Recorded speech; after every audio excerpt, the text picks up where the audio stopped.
Oh my goodness. One small step for Cars and cameras. Cars and Cameras. One giant leap for all our fans.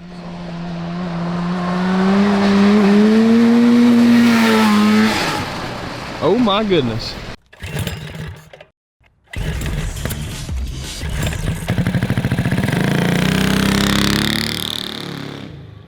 In today's episode of Cars and Cameras, our two-stroke snowmobile-powered Murray Kilowatt is really coming together. We finished installing our custom front and rear brake kit, as well as install a new wider rear axle to get that wide and low look that we were going for. Also, Ike and Charles are trying to diagnose the engine because we've been having a running issue ever since we installed this engine, and we only have about half throttle, which is not the 38 horsepower this Kawasaki two-stroke should make. So we're going to start things off with our brakes and axle. These parts are from our sponsor, GoPowersports.com. So they're mini bike brake calipers that we've adapted to use on this project. You can check them out at a link in the description, as well as a go-kart master cylinder. But this wider rear axle and different gearing setup is very universal for all kinds of go-karts. GoPowersports sells axle lengths anywhere from, I want to say, 38 inches all the way up to the 54 that we're installing in this one. So whether you have a big go-kart like a Murray Kilowatt or a very small single-seater yard cart, GoPowersports can hook you up. You can check out these parts at links in the description, and anytime you place an order with our sponsor, GoPowersports, let them know that your boys at Cars and Cameras sent you. All right, let's get to work on the Megawatt. All right, buddy.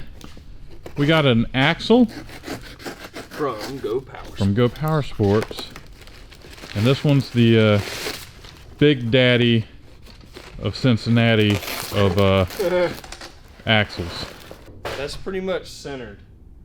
That's a lot wider. Yeah. Well, the thing is, we can like pull the wheels in if we have to. So what if the axle pokes a little bit? I'd say 54. I think this is a 54-inch axle. Goodness gracious. But you know, think about it. The threaded part is 2 inches on either side, so that would make it 50 inches wide. So, all right, so sweet. Oh my goodness. So Charles is going to be installing that axle and all our hubs and all that stuff. So. Oh yeah, and then I get to start on hanging the rear caliper. Yep. We don't even have a bracket for it. You got to make one. That's fine. Yeah, we got this. We got this.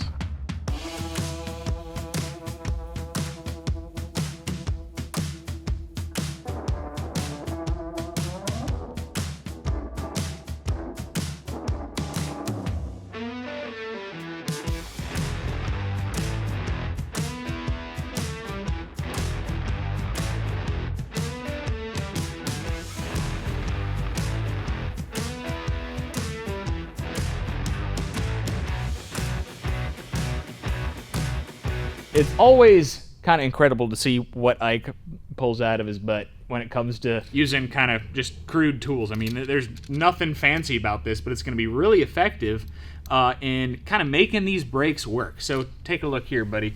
We got a Go Power Sports master cylinder with front and rear connections here.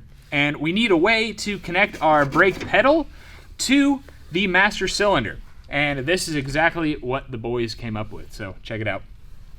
We're going to weld it to the frame here, and we have these bolts here that we can actually adjust to change the brake bias, front and rear, so we can adjust if we want more or less front or rear brakes. So the only thing left to do is to trim this right here, move it above this tube, and come up with another pivot point here so that when you hit the brakes, it presses on this master cylinder and the brakes are going to engage.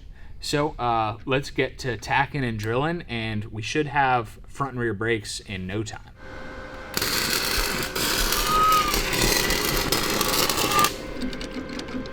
That's pretty much it. So then we adjust them to our liking and get that reattached, and that's our brakes right there.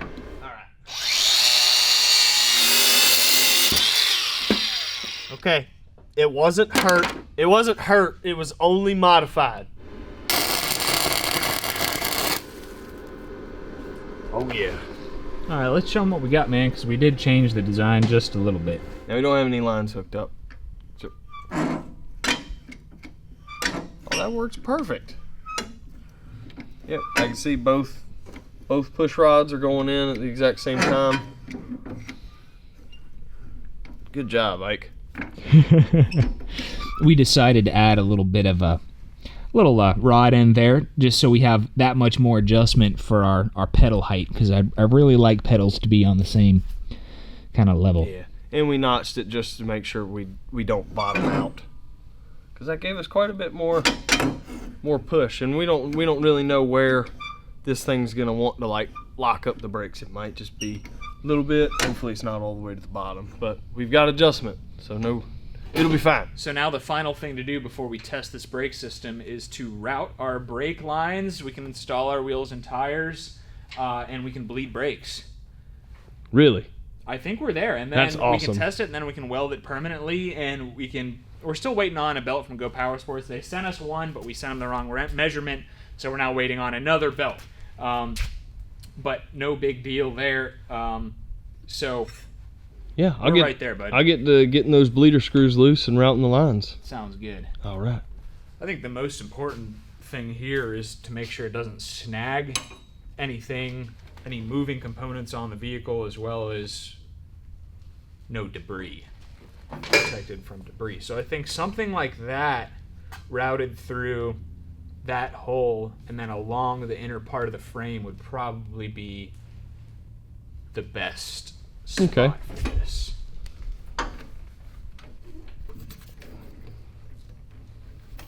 Yeah, because there's quite a few things that could pinch it and snag it. Yeah. So we don't want that.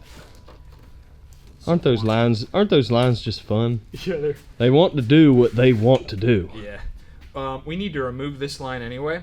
Oh. So we Flip it. probably just want to flip it Oh, I see. Yeah. because we got to bleed him anyway. Oh yeah, no problem. Crack it there. Not But I gonna- think that's going to be the winner. Perfect. Lots of zip ties. And you want to make sure not to cross thread this one. Okay, yep. It won't get pinched. But yeah, it definitely needs to be up. And probably the same with that one over there. Oh boy. So we have been bleeding the heck out of these brakes, and we still have no pedal pressure and very little happening on the calipers. And I called Ike and I was like, "What's the deal, man? We've traditionally bled it, and we've used our vacuum bleeder here." And as soon as he said it, it made perfect sense. Either your master cylinder has to be above or below the lines in your caliper. So, for example, we're running into an issue of we have our master cylinder here and the caliper on pretty much the same plane. Well, we're going to have a giant air bubble right here because air rises, and right there as well, just on this one line alone. So Charles and I figure that the easiest way to fix this is to cut our brackets here and raise the whole master cylinder assembly so we can flip these lines around and make the master cylinder on top of the hill, and everything else go below that, meaning that the air is going to escape through the master cylinder. And we can pull these lines down and get the bellies out of them. Yeah, For bleeding, and then once they're bled, we can hang them back up. exactly. So Ike is going to be here in, I don't know, hour and a half or so. We're going to hope to surprise him with some brakes by the time he arrives. I'm ready. I'm ready to. I want this thing stopping. Me 'cause too. We only got a few more things where we're like itching to go out and ride, and we need brakes. So let this be your tech tip of the day when using any kind of hydraulic brakes, whether it be on a go-kart, mini bike, or car, dump truck, whatever. Now we just got to figure out how high can we go? So we managed to get the brakes bled on the Megawatt, but not before Isaac arrived. So I'm loving the way this go-kart is turning out. It really is a Murray Megawatt. It's a kilowatt that's just bigger and badder. Front brakes, more suspension travel, wider track width, lower. It's awesome. So we're gonna set this thing down on the ground and push it around and feel those brakes, just so that when that new Go Power Sports belt comes in, it's just gonna be as simple as installing it and hitting the track. So we got the brakes set up, and we're going to just see how they function. We've got the front calipers on and the lines run. We have this set up, the master cylinder with this lever arm going to the brakes. You see that function right there. Yeah. And we have a brake line going to the rear. So we have hydraulic front and rear brakes. Probably the first ever Murray Kilowatt with That's why it's the four-wheel brakes. It's the Megawatt, that's right. So, Charles, I'm gonna hit the brakes and you'll see if the wheels turn. Okay. All right. We want a little bit more on the back than the front, but all I have to do is hit the brake a little bit harder. That's true. And it ain't, but yeah, we're Wow. good there. So we also have right here on the master cylinder, we have 2 rods coming out, one for the front brakes and one for the rear, and it's adjustable. It's like proportioning. We got a little proportioning going on right here. So all we got to do is, if we want more front brakes, we just loosen up a nut here or tighten up a nut, and we can move the rods into another position. So we'll have type of a proportioning. Now, we won't have like the real fine-tuned proportioning. We would have to have multiple holes for this bolt right here to move this bar that these 2 rods go through. We'd have to move it side to side to help with that. But you know, what we've got, I think, is going to work excellent. So oh yeah, absolutely. Way better than just the regular mechanical brake on just the rear. So at this point, the guys are going to lower the cart down and test the brakes, as well as try to figure out our strange running issue. I don't think we ever got a clip of it, but basically we set the throttle up so that when you floor it, it's half throttle, because anything beyond that, when the carburetor slide opens up, it just bogs and wants to die. Very strange. So Ike and Charles are going to test out the brakes and try to diagnose our running issue. look at that. You stop on a hill. Nice. Dude, they are sensitive. Choke on. Choke on. Yeah. Ready? Alright, choke off. Alright, choke off. Hey! It's working! And it's stopping!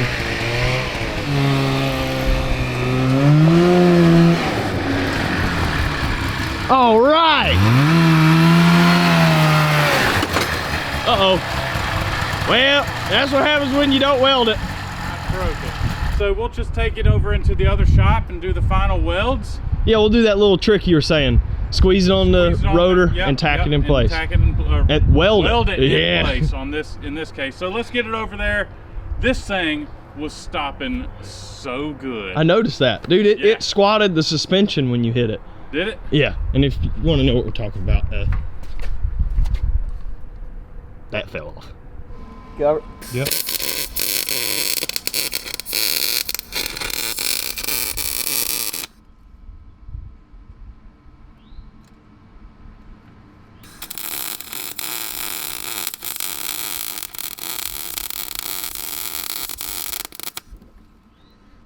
I'll tell you what, that gasless welding, when you weld over it with the, It's horrible. it makes it sound horrible, but Terrible. I'm glad we got both, because it makes it to where we can keep building and working and then come over here and finish it. Well, all we got to do is get that electricity finished in the building, and we can take that nice welder over there. Yeah. So this thing is still not running quite right. I think I'm going to try rejetting the carburetor. That's right, you did say something about Yeah, that. We'll get rejetting the carburetor, and maybe we'll get wide open throttle. We get our Blue Point jet kit Yeah, with multiple drill bits for all jet sizes, right. and we'll get it dialed. Hope so. So we went ahead and we pulled in the Murray Megawatt onto our lift here, and we're going to drop this bowl on this carburetor, and I am going to do the old-fashioned drill out the jet on the carburetor and try to make it a little bit fatter, because I feel like it's a little bit on the lean side. So here we go. How much of a mess are we gonna make? Not too bad. Like, I guess the carburetor worth of gas. I'm gonna drop the bowl. It should Oh, it should hold it. Hopefully. should hold it. There shouldn't be any trash in there. No, Pretty clean. it's looking good. All right. I'm not sure why. Oh, the floats came with it? No. I don't. Oh, know they're why- supposed to be there. Yeah, I Okay. don't know why it leaked earlier. I'm gonna put this. Oh yeah, the floats seem to be working just fine. Yeah, the needle still works. Huh. I don't know. Well, what are we doing? I'm gonna. We gotta get it. Let's get on and get it out of there. Might just drill it out in it. All right. I'm with you. I'm staying here. This one should go all the way through. So it's a Does. It's a drill bit set that the difference in the drill bit sizes are by the thousandths, I think. No, it's well, Anyway, it's in steps. and that's how we. There's like no rhyme or reason. Like, it's not even. There, some of them are more than others. Okay. So, I'm gonna go 2 steps up. I guess we could always go back. Yeah. Maybe. I thought you got tricks. Well, yeah. Yeah, you hit it with a punch and drill Hit it it back with out. punch and stuff. Do you remember what size it originally was? I got it poking out right there. Red thick. Okay. So what we have is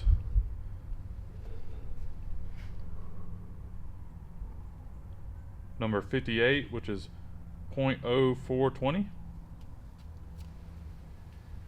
And that's what fits. Okay. I mean, it is so tight. Is that it? That's it. Here we go. One small step for Cars and cameras. Cars and Cameras, one giant leap for all our fans. Old coyotes are us. What do you got, boys? Well, Well- I just went up 2 jet sizes. Have you tested it?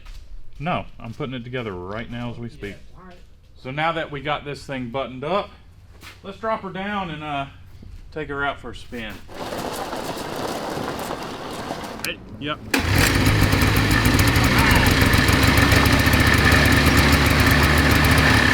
Goes off.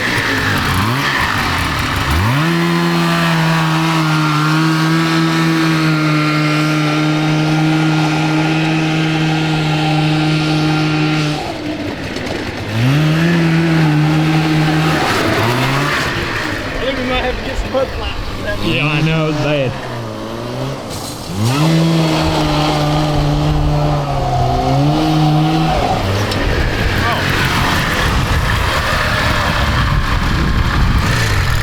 The bolt came out of the clutch pedal. Oh, Or the stoppy pedal? The Oh, stoppy no. pedal. Uh-oh. Well, I know who was doing that one. I found the bolt. Must have been the intern. Does it feel any better? I think I can go another size with the With the chip. the jet. Yeah. Fixed it.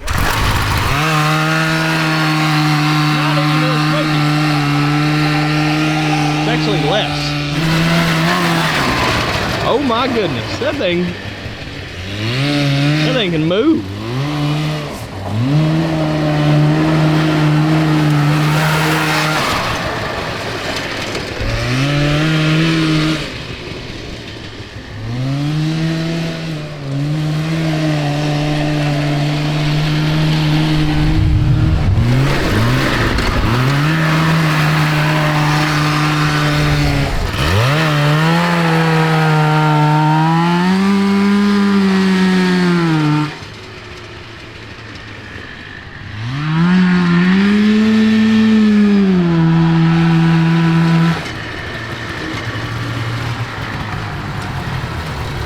Hey, did you notice that it's not bogging when I hit the Yeah, but the belt is terrible.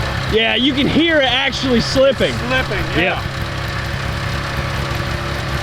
You want to kill it? Ah!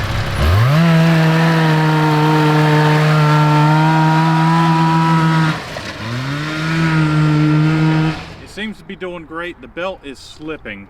I can go wide open throttle now without bogging. So it seems like to me we're at the point where we're just waiting for the belt. I'm excited. Yeah. So the belt is going to be shorter and it's going to be new. This one is too long, and it is just Well seasoned. yeah. So, do you have a speed app on your phone? I do. Really? Yeah. Just for the heck of it, I'm going to go check the top speed run on this. What was it before? Do you remember? It was like 42 or something, wasn't it? Honestly, I cannot remember. I'm drawing a blank here. So anyhow, I'm just going to take it down the path and just see how fast it is.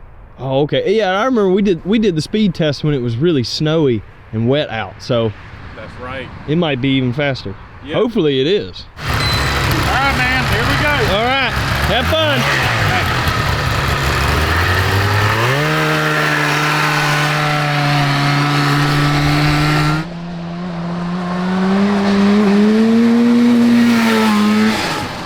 Oh my goodness. So you hear the RPMs, Oh yeah, it's loud. but it's not doing anything. Oh. It's like just going wide open throttle, and It's it's not slipping. accelerating, it's just slipping.